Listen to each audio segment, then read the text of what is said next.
Bharatiya Janata party Telangana రాష్ట్ర assembly ఎన్నికలకు manifesto, ఎన్నికల ప్రణాళిక, ఎన్నికల హామీలను విడుదల చేసింది. అది సకల జనుల సౌభాగ్య తెలంగాణ, మన మోదీ గ్యారంటీ, భాజపా భరోసా అంటూ కాంగ్రెస్ పార్టీ 6 గ్యారంటీలు అంటుంటే భారతీయ జనతా పార్టీ ఏకంగా 25 గ్యారంటీలతో ఆ 25 గ్యారంటీలు అమలు చేసే బాధ్యత సాక్షాత్తు ప్రధానమంత్రి మోదీ ఆయన పర్యవేక్షణలో జరుగుతాయని హామీలు ఇచ్చింది. ఇంతవరకు భారతదేశానికి స్వాతంత్రం వచ్చి 77 ఏళ్ళైనా ఈ తెలుగు రాష్ట్రాల్లో ఒక్కసారి కూడా బీసీ వర్గాలకు, వెనుకబడిన వర్గాలకు ముఖ్యమంత్రి అవకాశం ఇవ్వాల. ఒక్కసారి మాత్రం 2 సంవత్సరాల పాటు దళితుడు దామోదరం సంజీవకి అవకాశం ఇచ్చారు. సింహభాగం అంతా కూడా రెడ్డి సామాజిక వర్గం, కమ్మ, వెలమ, ఒకసారి బ్రాహ్మణుడు, ఒకసారి వైశ్య, ఈ విధంగా అన్ని వర్ణాలకు, అన్ని వర్గాలకు అవకాశం వచ్చింది. తెలంగాణ రాష్ట్రంలో 60% ఉన్న బీసీలకు ముఖ్యమంత్రిగా మొదటి బీజేపీ ముఖ్యమంత్రి, తెలంగాణకు బీసీ ముఖ్యమంత్రి అని ప్రకటించిన ఏకైక పార్టీ భారతీయ జనతా పార్టీ. ఇక ధరణి పోర్టల్ అని చెప్పి కేసీఆర్ దాంట్లో అనేకమైన అవకతవకలు, అక్రమాలు, దీన్ని మీ భూమి అనిగా మార్చి రైతులకు, పట్టణాల్లో స్థలాలున్న వారికి అనుకూలంగా ఉండే విధంగా సాఫ్ట్వేర్లో మార్పులు జరుగుతాయి. ప్రస్తుతం ఆరోగ్య బీమా పేదవారికి 5 లక్షలు మాత్రమే ఇస్తున్నారు. 10 లక్షల వరకు ఖర్చు పెట్టుకునే విధంగా ఆరోగ్య బీమాని ఆ విధంగా మార్పు చేయటం, ప్రతి జిల్లాకి ఒక సూపర్ స్పెషాలిటీ హాస్పిటల్ అభివృద్ధి చేయటం. ప్రస్తుతం ఉద్యోగులకు 1వ తారీఖుకి, టీచర్లకు కూడా 1వ తారీఖు జీతం రావటం లేదు. ఇక పెన్షనర్ల సంగతి చెప్పనవసరం లేదు. బీజేపీ అధికారంలోకి వస్తే 1వ తారీఖే ప్రభుత్వ ఉద్యోగులకు, టీచర్లకు, పెన్షనర్లకు, కాంట్రాక్ట్ ఉద్యోగులకు, అవుట్సోర్సింగ్ ఉద్యోగులకు వాళ్ళ అకౌంట్లో పడే విధంగా చర్యలు తీసుకుంటామని ఎన్నికల హామీ. అట్లాగే ప్రతి 5 సంవత్సరాలకు ఒకసారి క్రమం తప్పకుండా వేతన సవరణ కమిటీ, పే రివిజన్ కమిటీ వేసి పెరుగుతున్న నిత్యావసర వస్తువుల ధరలు, వాటికి అనుగుణంగా వేతనము, జీతభత్యాలు పెంచే కార్యక్రమాన్ని చేపట్టడం. ఇక భారస బీఆర్ఎస్ పార్టీ అనేకమైన అవకతవకలకు, అక్రమాలకు పాల్పడింది.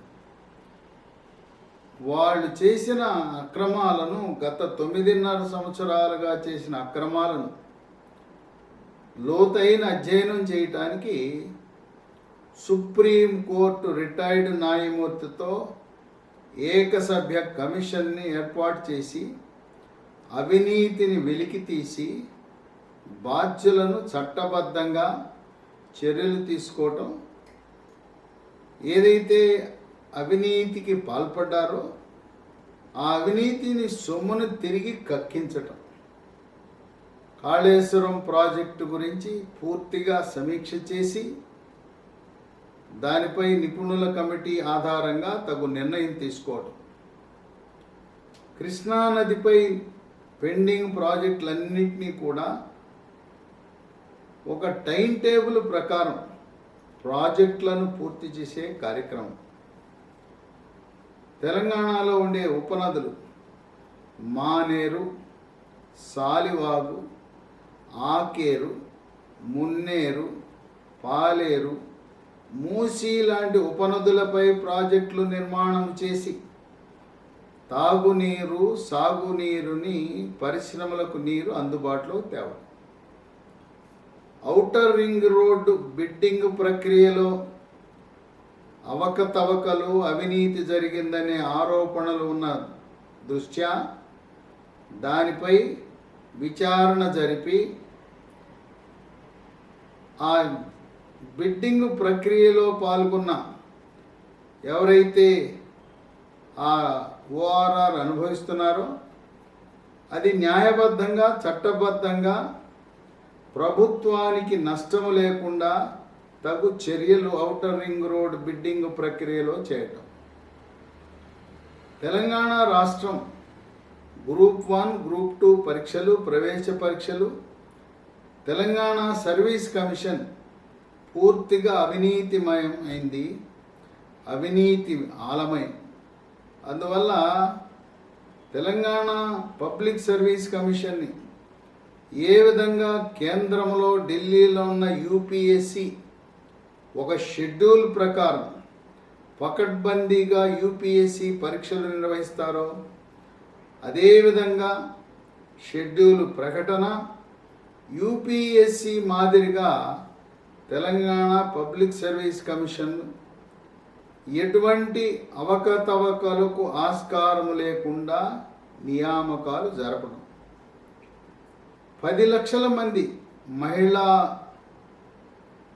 యువతులకు ఉపాధి, ఉద్యోగ అవకాశాలు కల్పించే ఒక బృహత్తర కార్యక్రమాన్ని రూపొందించారు.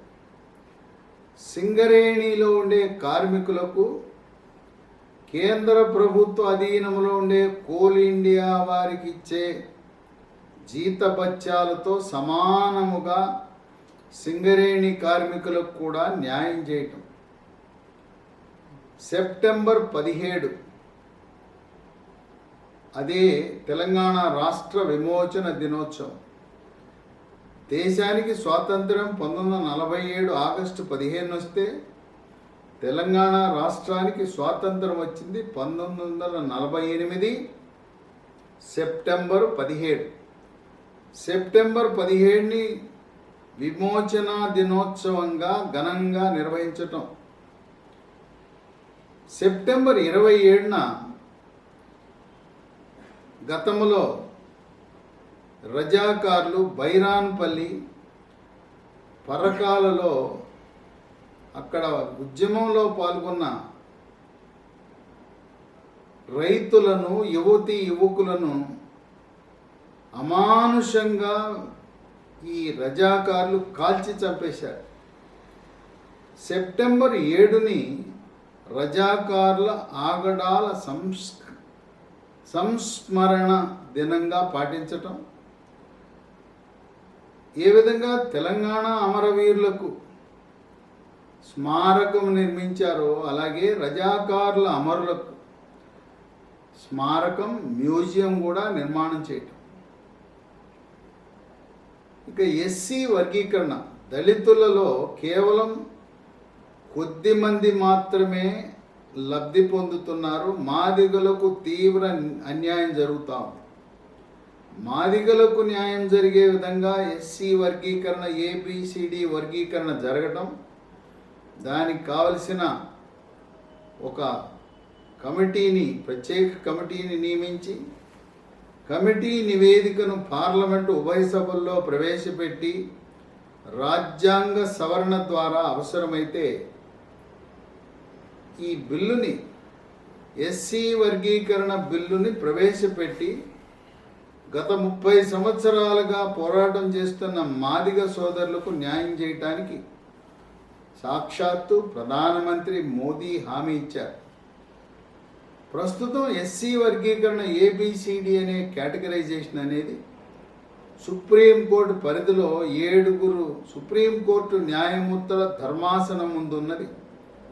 ప్రభుత్వం కూడా సుప్రీంకోర్టులో ఉన్న కేసుని వేగవంతం చేసి ఏ విధంగా కాశ్మీర్ వ్యవహారంలో 370D అధికరణాన్ని సవరణ చేశారో మాదిగలకు న్యాయం చేయటానికి రాజ్యాంగ సవరణ ద్వారా ఎటువంటి న్యాయపరమైన చిక్కులు లేకుండా సమస్యను సామరస్యంగా త్వరితగతిన పరిష్కారం చేయటానికి ప్రధానమంత్రి ఇచ్చిన హామీ మరొకసారి ఎన్నికల హామీలో కూడా పొందుపరచడం జరిగింది.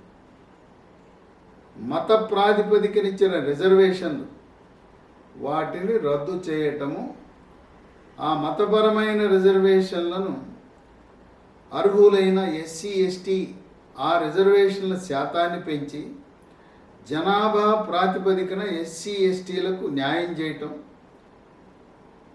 ఇక ప్రతి ఇంటికి 4 గ్యాస్ సిలిండర్లు సంవత్సర కాలంలో ఉచితంగా ఇవ్వటం, పెట్రోలు డీజిల్ దానిపై ఇప్పుడు వ్యాట్ రాష్ట్ర ప్రభుత్వం విధిస్తూ ఉంది.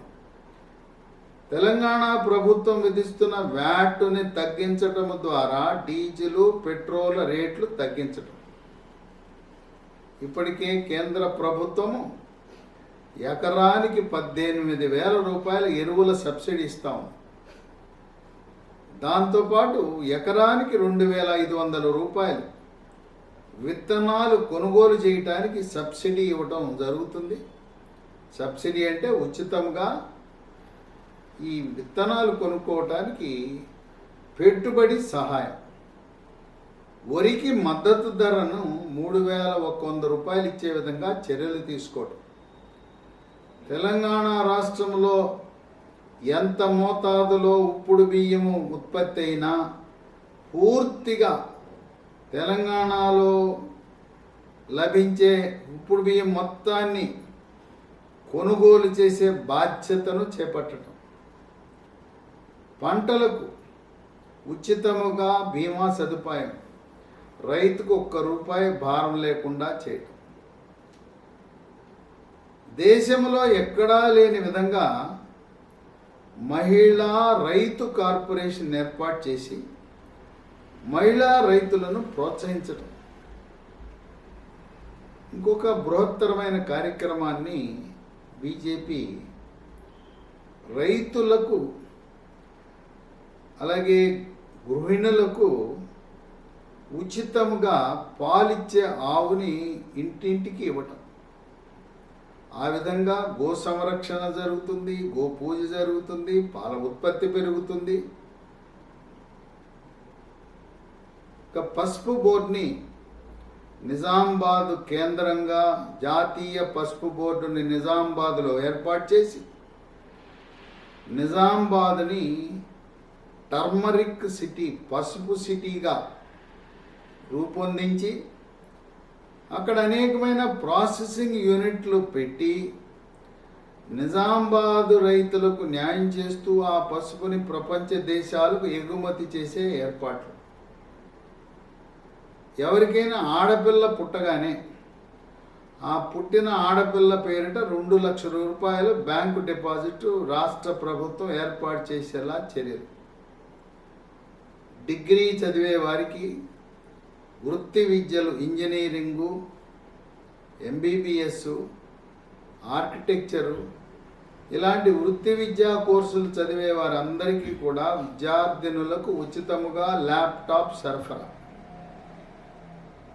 ఇంటి పట్టాలు ఎక్కడెక్కడ ప్రభుత్వ భూములు అందుబాటులో ఉన్నాయో వాటిని ఇళ్ల స్థలాలు కేటాయించడం, అవసరమైతే భూసేకరణ చేసి ప్రతి పేదవాడికి సొంత స్థలం కానీ లేదా ఒక డబుల్ బెడ్రూమ్ ఇచ్చే విధంగా చర్యలు చేపట్టడం. స్వయం సహాయక బృందాలు, మహిళా బృందాలు వారికి కేవలం 1% వడ్డీ, 1% వడ్డీ. ఆ 1% వడ్డీతో వారు కావలసినన్ని రుణాలు మహిళా గ్రూపులకి, స్వయం సహాయక బృందాలకి, డ్వాక్రాలకు, మెప్మాలకు ఆర్థికంగా బలోపేతం చేయటం. గ్రేటర్ హైదరాబాద్ నగరం చినుకు వాన పడిందంటే మునిగిపోతుంది. కార్లు కొట్టుకుపోతాయి, స్కూటర్లు కొట్టుకుపోతాయి, పడవలు రంగప్రవేశం చేయవలసిన అవసరం ఉన్న తరుణంలో వర్షం వచ్చినప్పుడు వరద నీరు ప్రవాహానికి తగు చర్యలు, అలాగే డ్రైనేజ్ వ్యవస్థను పటిష్టం చేయటం లాంటి కార్యక్రమాలను బీజేపీ చేపడుతుంది.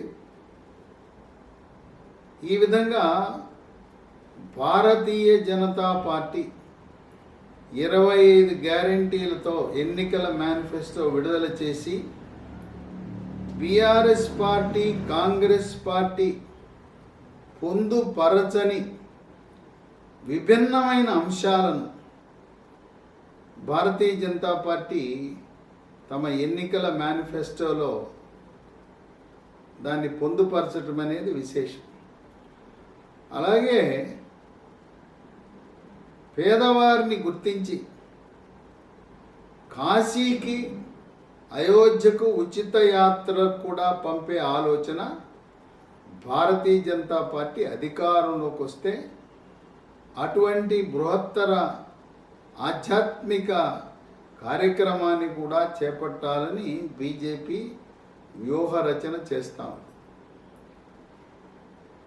ఈ విధంగా ఇతర రాష్ట్రాలలో అమలవుతున్న మేనిఫెస్టోని కాపీ కొట్టకుండా తెలంగాణ రాష్ట్ర అవసరాలు, గ్రామీణ పట్టణ అవసరాలను, ఇక్కడున్న సమస్యలను అధ్యయనం చేసి స్థానిక అవసరాలకు అనుగుణంగా ఎన్నికల మేనిఫెస్టో రచించి ఇది కాంగ్రెస్, బీఆర్ఎస్ పార్టీ కంటే కూడా చాలా బాగుందనే విధంగా ఎన్నికల మేనిఫెస్టోని భారతీయ జనతా పార్టీ తయారు చేసి ప్రజల్లోకి వెళ్తూ విస్తృత ప్రచారాన్ని కేంద్ర నాయకులు, ప్రధానమంత్రి, కేంద్ర హోంశాఖ మంత్రి, అలాగే ఉత్తరప్రదేశ్ ముఖ్యమంత్రి యోగి,